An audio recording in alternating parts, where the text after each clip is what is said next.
Morning 10th class. बेटा आज हम करेंगे संचयन भाग 2 का पाठ 3 टोपी शुक्ला। ये हमारे सिलेबस का लास्ट चैप्टर है। सबसे पहले हम कहानी का सार देख लेते हैं। टोपी शुक्ला पाठ राही मासूम रजा द्वारा लिखे टोपी शुक्ला उपन्यास का एक अंश है। इसमें टोपी शुक्ला के बचपन का चित्रण हुआ है। टोपी की कहानी जानने के लिए इफन के बारे में कुछ जान लेना जरूरी है, क्योंकि इफन के बिना टोपी और टोपी के बिना इफन की कहानी अधूरी ही नहीं, बेमानी भी है। क्योंकि इफन टोपी का पहला दोस्त है। टोपी इफन को सदा इफन कहकर पुकारता है। इफन को यह अच्छा नहीं लगता और फिर वह उसे इफन कह पुकारने पर बोल पड़ता है। इफन की लंबी कहानी में से उतनी ही यहाँ कही जाएगी जितनी टोपी शुक्ला की कहानी जानने के लिए जरूरी है। टोपी और इफन एक दूसरे की परछाई नहीं, बल्कि दो अलग अलग व्यक्तित्व हैं। दोनों का पालन पोषण दो अलग अलग परंपराओं के अंतर्गत हुआ है। क्योंकि एक हिंदू है, एक मुसलमान है, तो दोनों का पालन पोषण अलग अलग ढंग से हुआ है। हाँ, इफन टोपी की कहानी का अटूट हिस्सा है। टोपी शुक्ला और इफन कहानी के दो पात्र हैं। टोपी का वास्तविक नाम बलभद्र नारायण शुक्ला और इफन का नाम सैयद जरगाम मुर्तजा। इफन के दादा परदादा बहुत प्रसिद्ध मौलवी थे। काफिरों के देश में पैदा हुए, किंतु करबला एक पवित्र स्थान है बेटा, में दफनाए गए। इफन के पिता पहले हिंदुस्तानी थे, जो हिंदुस्तानी कब्रिस्तान में दफन किए गए। टोपी की दादी परदादी नित्य नमाज पढ़ने वाली, रोजे रखने वाली महिलाएं थी, किंतु परदादी टोने टोटके में भी यकीन रखती थी, विश्वास रखती थी। बेटे को चेचक निकलने पर दादी उसे चेचक माता कहकर उनसे माफी मांगती है। वह आजीवन पूर्वी भाषा बोलती रही। बेटे की शादी पर तो गाना बजाना नहीं कर पाई, परंतु इफन की छठी पर भरपूर जश्न मनाया। क्योंकि वो पूर्व की रहने वाली थी, तो इसलिए भारतीय जो जश्न थे वो अच्छे लगते थे, परंपराएं। इफन की दादी मौलवी की बेटी नहीं, एक जिमीदार की बेटी थी। दूध दही खाती हुई आई थी, किंतु लखनऊ में मौलवी के घर आकर दूध दही को तरस गई। मरते समय उन्होंने अपनी लाश को करबला या नजफ में नहीं, बल्कि अपने वतन में ही दफनाने की इच्छा प्रकट की। बनारस के फातमैन में उन्हें दफन किया गया। इफन तब चौथी कक्षा में पढ़ता था। दादी उसे कुछ ज्यादा ही प्यार करती थी। उसे बहराम डाकू, परी, गुलब वकावली आदि की कहानियां सुनाया करती थी। इफन की मुलाकात तब टोपी से हो चुकी थी। इफन को दादी की ठेठ पूर्वी भाषा अच्छी लगती थी, किंतु उसके अब्बू उसे भाषा नहीं बोलने देते थे। टोपी के मन में भी यही भाषा अपना स्थान बना चुकी थी। जब वह इफन के पास जाता तो इफन की दादी के पास ही बैठता। इफन की अम्मी, छोटी बहन, बड़ी बहन आदि के से वह दूर रहता। उसे इफन की दादी अपनी माँ की तरह दिखलाई पड़ती। इफन की दादी टोपी से शुरू करते हुए पूछती, तोरी अम्मा क्या कर रही है?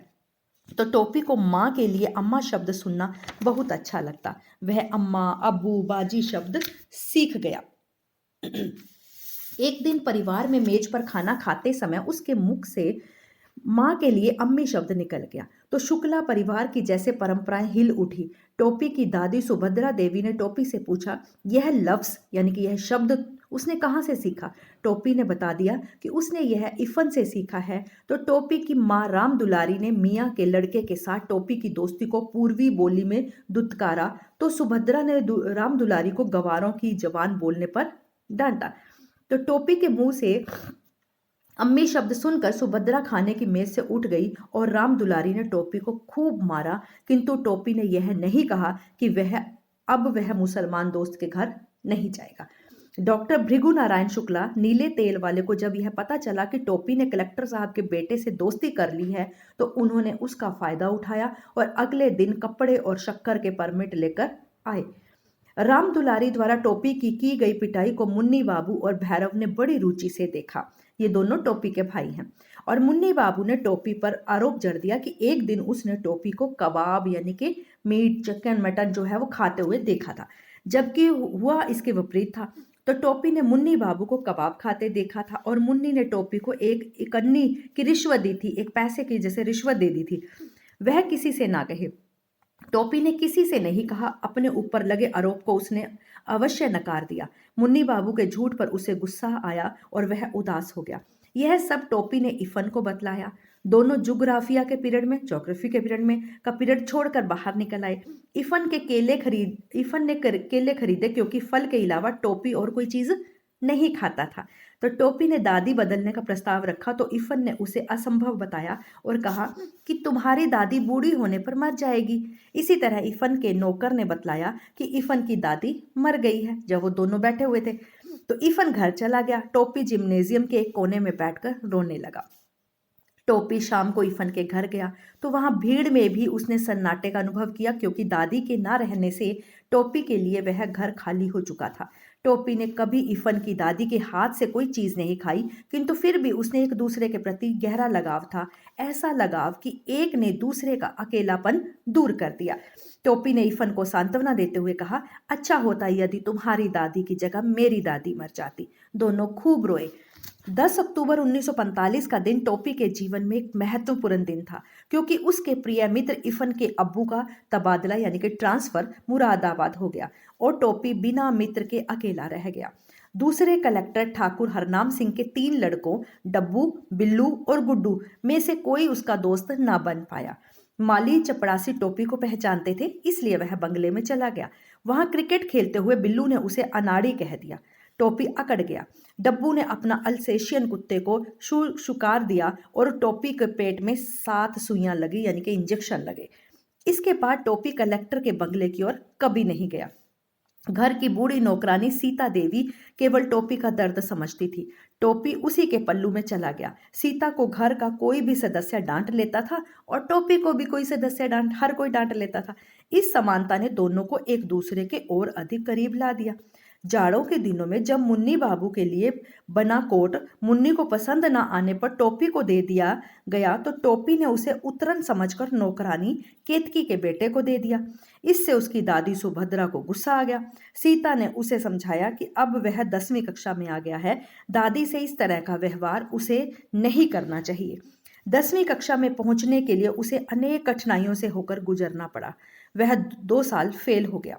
जब वह पहली बार फेल हुआ तो मुन्नी बाबू इंटर में फर्स्ट आए और जो भैरव था दूसरा भाई था वो छठी में फर्स्ट आया।